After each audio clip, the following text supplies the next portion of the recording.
But right now, 60% of India's population, even their skeletal system has not grown to full size. Or in other words, we're producing a totally underdeveloped humanity.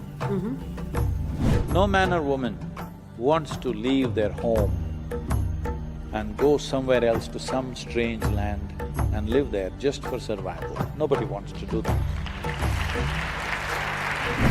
It is your intellect and it's your perception and this doesn't exist, they will laugh at me because it definitely exists. Because it's the dumbest thing to say. Right. So I wanted to know this spirituality that you teach, the spirituality that many gurus teach, how is it usable for someone that doesn't have food to eat and it's going to become homeless and there's so many problems, especially in America. We are trying to fix the stomach-full people right now.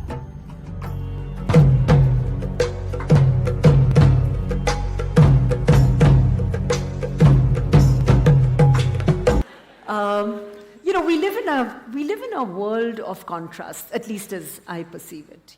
There is obviously the rich and the poor, there are the ones who are impoverished and the satiated. We live in a country where 300 million people go to bed hungry every night. How do we deal with these big social issues? And what is the one message that you would like to give to all of us, where we as individuals can make our own little, big, whatever contribution to being part of the solution rather than waiting for somebody else to do something? Now you're immediately getting into the missionary mode. We can try a little bit of that. Yes, it's a serious problem and an unfortunate problem because we are living in a land which has over 12,000 years of agricultural history, probably the only place on the planet like this. As far as I know, except a few other places in South America, nowhere else on the planet was agriculture organized 12,000 years ago. So we have enormous experience of agriculture, which means the science of producing food.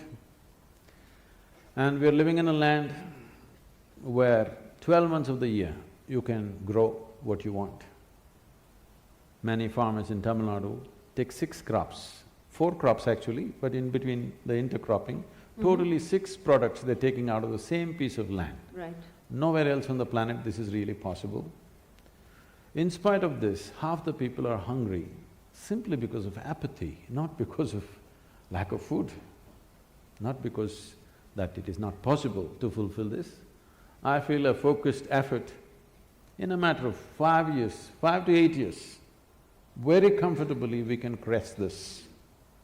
It should not even take that much time, but if we are determined, within 5 years' time, it is possible to cross this. And it's important to cross this, because when you say India, I know a lot of poetry has been written about how beautiful it is, our mountains, our rivers, our whatever. But for 1.25 billion people, you neither have enough mountains, nor rivers, nor land, not even a piece of sky, believe me. The only thing that you have is people. If these people are well-nourished, competent, inspired, this can be the greatest miracle. But right now, 60% of India's population, even their skeletal system has not grown to full size. Or in other words, we are producing a totally underdeveloped humanity. If your body does not grow to its full size, neither will your brains. There's medical evidence to show that first 4 years of your life, if you did not get the necessary nourishment, your brain is approximately 60% of what it should be. Right. So with half-brained people, the next generation, what nation are you going to build? You're going to be a big disaster. If you don't fix nourishment, we are going to be an enormous disaster. It's waiting, it's a silent bomb. It doesn't make noise. Very quietly, it's going to implode upon us. So this is something that has to be fixed on a war footing, must be. So what is the role? I know all of us as individuals have a role to play. We are all part of a corporate, an academic institution, part of a community and a society. So what do you believe is the responsibility? I'm not talking about corporate social responsibility. I'm simply talking about corporate responsibility when it comes to being part of fixing some of the problems that you've just spoken about. We are very much involved with nourishment, education, health of the rural populations. I've been talking to many leading lights. Not much light out there.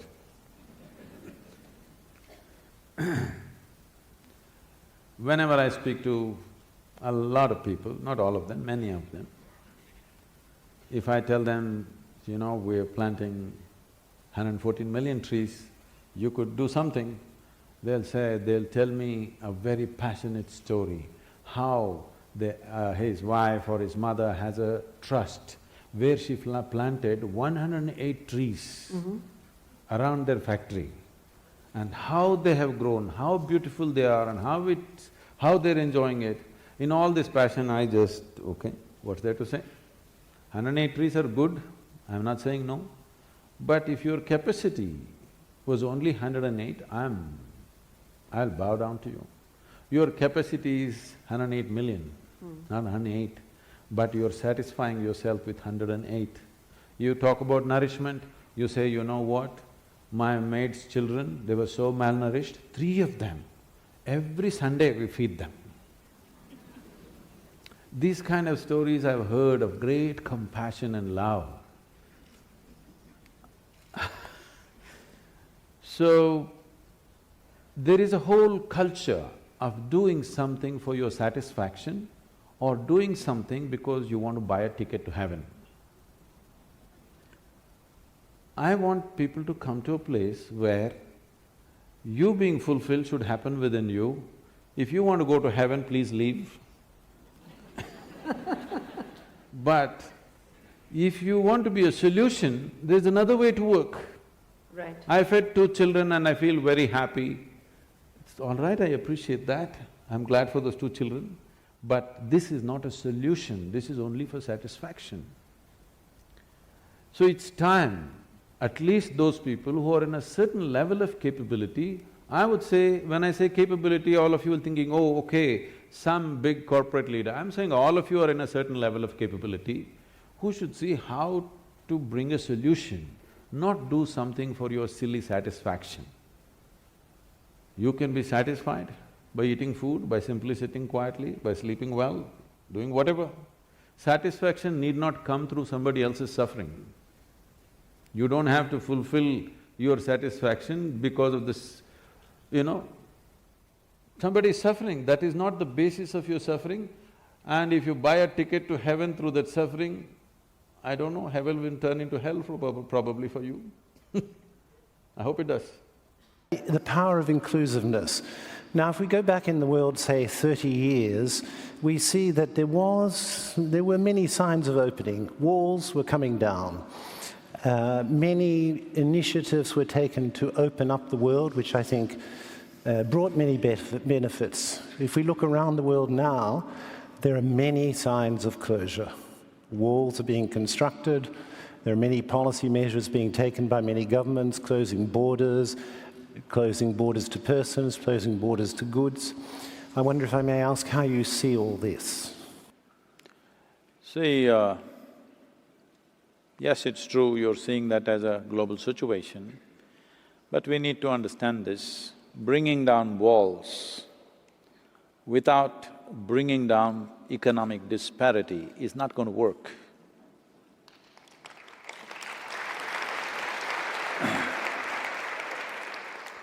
When we brought down walls, then itself we should have understood that we must strive to bring down disparity in the world. No man or woman wants to leave their home and go somewhere else to some strange land and live there just for survival. Nobody wants to do that.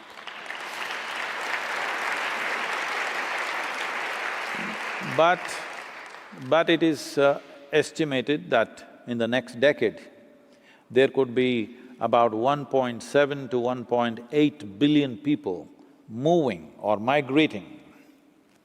When that many people start migrating, your wall is not going to work anyway. Wall will work when they're in a few thousands, maybe a million, but when they go to a billion, your wall is not going to work, it's going to be a tragedy, because now you see a stream of people coming. Well, can every nation just open up its borders and say, welcome, live on the streets? Not possible, yes? So the thing to do is, which I've been striving to do and I've failed to do, is in the last 25 years I've been trying to bring some key people in the world together so that this initially we started as 1%.com, and I try to create a board, and every time we are about to do it, some warlike situation comes and some nations back away and it never happened, all right? The idea was just this: 1% of what we invest in our defense forces, as we call them, arms and armaments, what we invest, if we contribute and we institute a board of people who are from responsible businesses to be given as soft loans to these businesses to start enterprises in impoverished societies where it's not profitable to do business. A business will naturally try to do business where it's most profitable.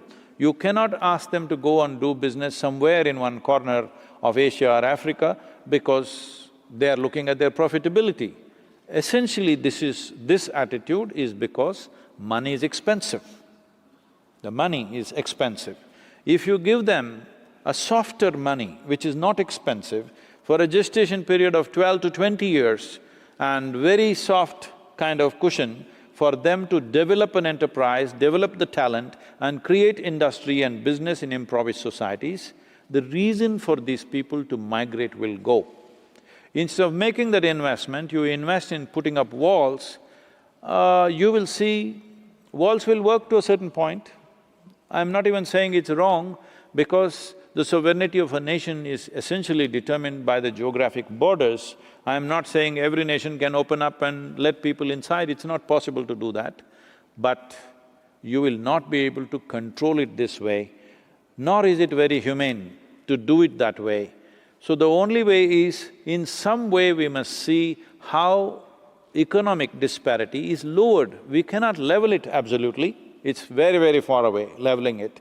But if we strive in the next 10 years, if there's enough investments going into various parts of the world from where people are migrating, if you start businesses there, if you start enterprises there, if you start economic activity there, then the need for them to go elsewhere to make a living could be reduced and migrations could be controlled, because nobody wants to leave their homeland if they can make a living there.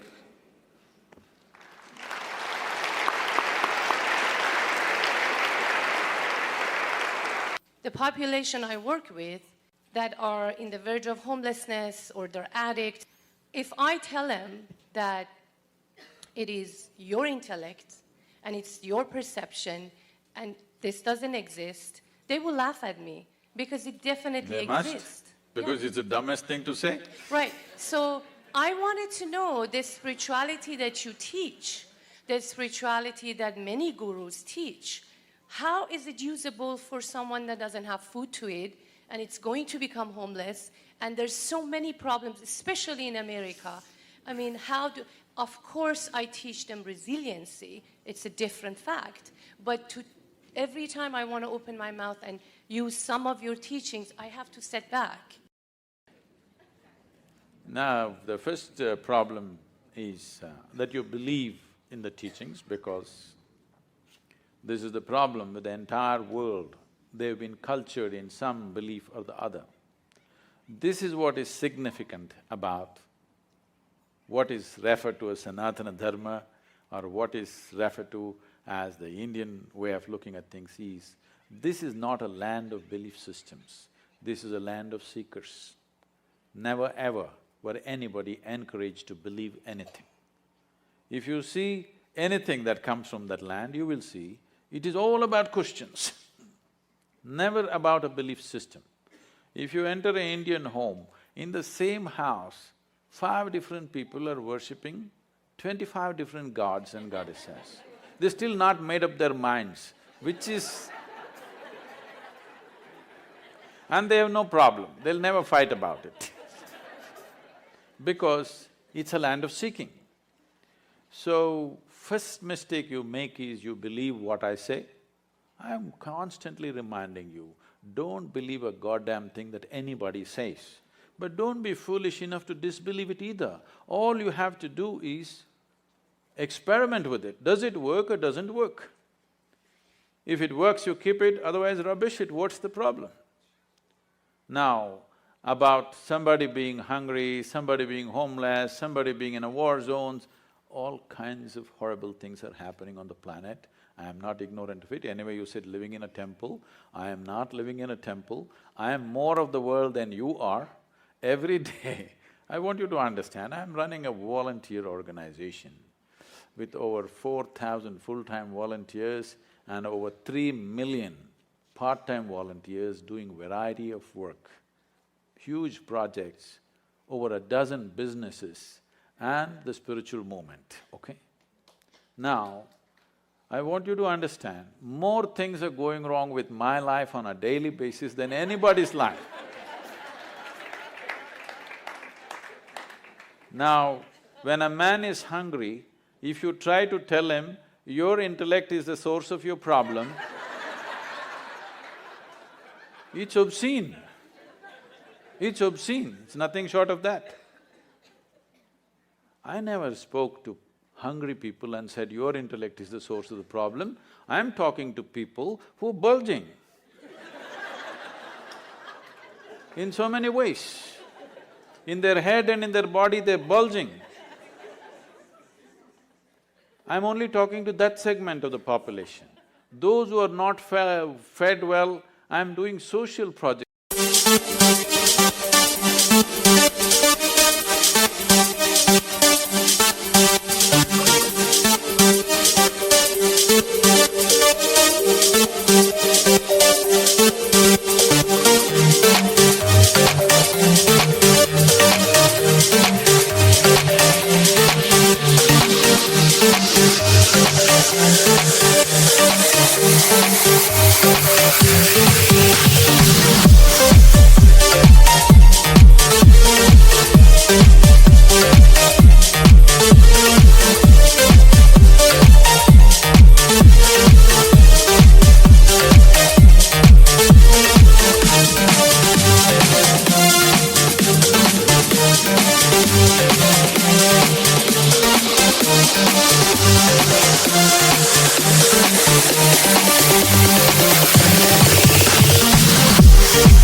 with them with nourishment, education, health, all for free. Will I ever go and talk to a starved man in an Indian village and tell him, your intellect is the basis of all your problems? What makes you think that I'm that stupid? Do I look like that? So you also don't do that. This is for you. You need to understand this. There are a million problems on the planet. All these million problems are essentially because those who are reasonably well have never cared to reach out and do what needs to be done in the world. In many ways, they're making sure those people don't get it. Yes. In the year 2012, we have produced enough food for 18.2 billion people. We had only 6.6 billion people in that year. But still, 50% of the population is malnourished and hardly eaten anything. This is not because there is no food, this is because you and me have not cared, isn't it? So, is it true? Is it true nobody stabbed you in the last 25 years? Yes.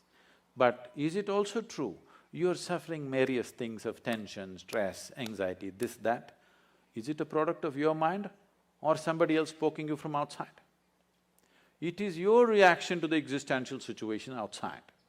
Instead of doing what is needed, what you see is when you see something wrong happening, or when you see some suffering, or something comes your way, you decide to poke yourself. This is about incapacitating yourself. Instead of seeing when there is a problem, you need empowerment, not incapacitating yourself, isn't it? I'm talking about empowering you so that your damn intelligence functions for you, not against you. The moment your intelligence is working against you, no God in the universe is going to help you and can help you. Yes, if your intelligence is turned against you, you are a finished case.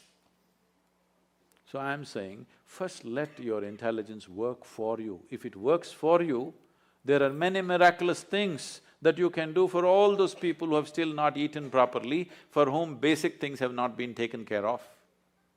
That's our business, because somehow we've landed in a place where you and me are at least eating well. Once we are in such a privilege, we must use our intelligence to see what is the best thing we can do in the world, not sit here and twist yourself out. I'm saying don't twist yourself out. If you are joyful, naturally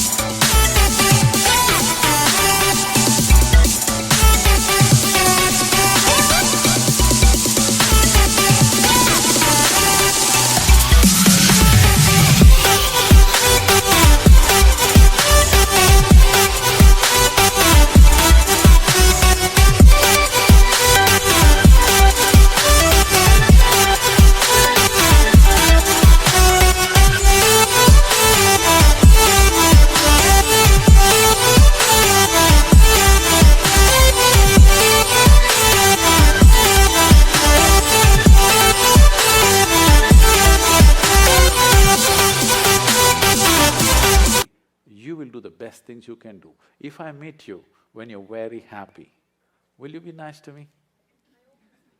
No. I don't believe that. When you're very happy, if I meet you, I'm sure you're a wonderful person. But when you're depressed, when you're unhappy, when you're frustrated, if I meet you, you could be a nasty person. This is true with every human being, isn't it? So the first and foremost work that any human being has to do is that you make this into a pleasant piece of life, so that you naturally exude this pleasantness in every possible way. If this is feeling unpleasant and you tell this one to be pleasant, is it going to work? We are trying to fix the stomach-full people right now.